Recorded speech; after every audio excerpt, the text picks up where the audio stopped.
Here we go tonight. We're having a look at a radio that's come recently my way. This is the well-respected Philips D2935 radio that came out in the late 1980s to be in direct competition with the Sonys and the Panasonic at the time, probably the Sony 2001 and probably around about the similar sort of stuff for the Panasonic. Now these radios, as you probably are well aware, their front panel was made by just a bit of plastic that covers the switches, and it ages and cracks, and this radio was certainly no exception. So I was able to get a replacement front panel, which is made by an electronics company in Holland, and while it's thicker than the original, which makes the pushing buttons a little bit harder, it nonetheless looks the part. So what have we got here? Let's have a look at this radio briefly. You've got power on off switch, of course. There's the light, and you can see I'm listening to 7425 kilohertz, Radio New Zealand International. Up here you've got your AM tuning indicator, which I might add does not work on FM. You can toggle when you're on in medium wave. You can toggle between your telescopic antenna and the internal ferrite rod.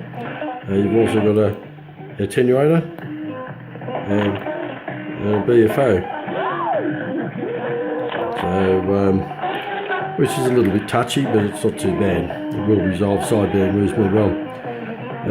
AM gain control is a bit quirky in as far as it only works when you're in single sideband mode, so you can vary the RF gain on when you're listening to single sideband signal, but not on any others.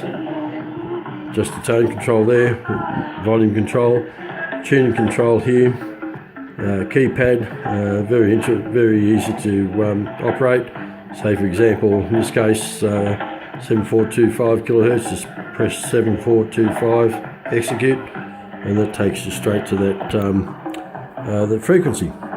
You've got a very rudimentary memory here. You've got basically A1, A2, A3, B1, B2, B3, C1, C2, C3, with the store, of course. It's pretty rudimentary, but nonetheless it works. Here's your band selection switches: FM, long wave, medium wave, and shortwave.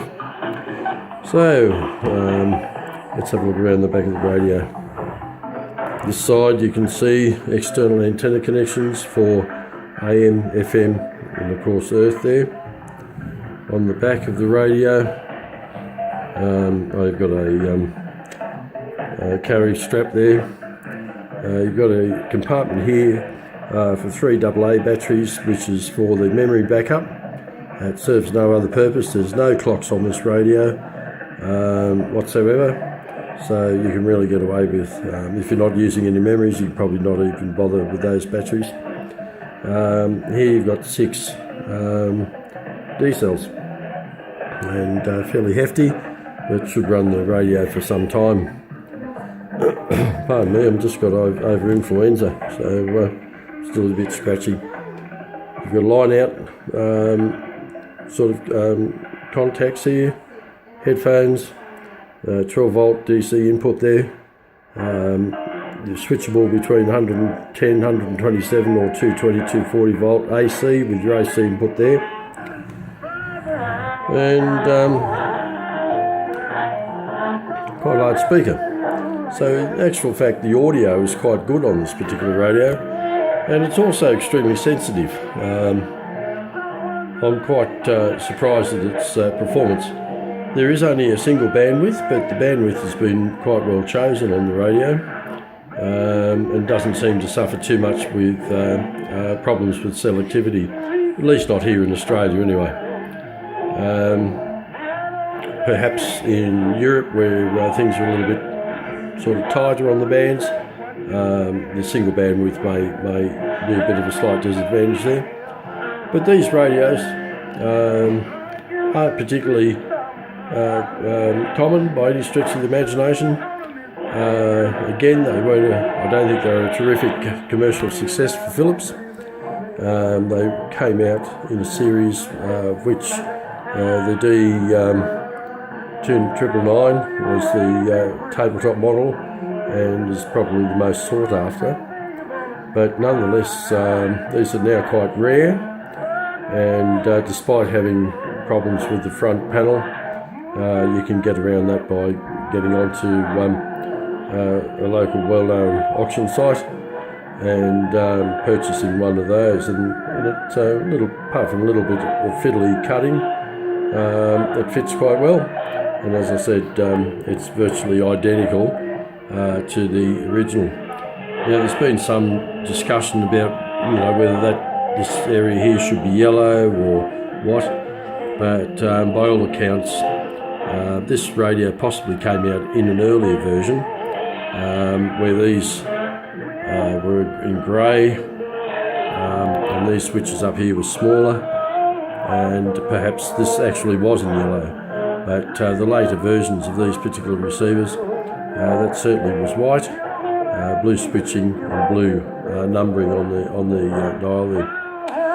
All right, well there's a quick look at the Philips D2935. I quite like this radio. It, as I said, performs quite well. Remarkably sensitive in many aspects, despite its single bandwidth. So I hope you've enjoyed tonight's coverage, and look forward to yet another radio down the track. Cheers for now.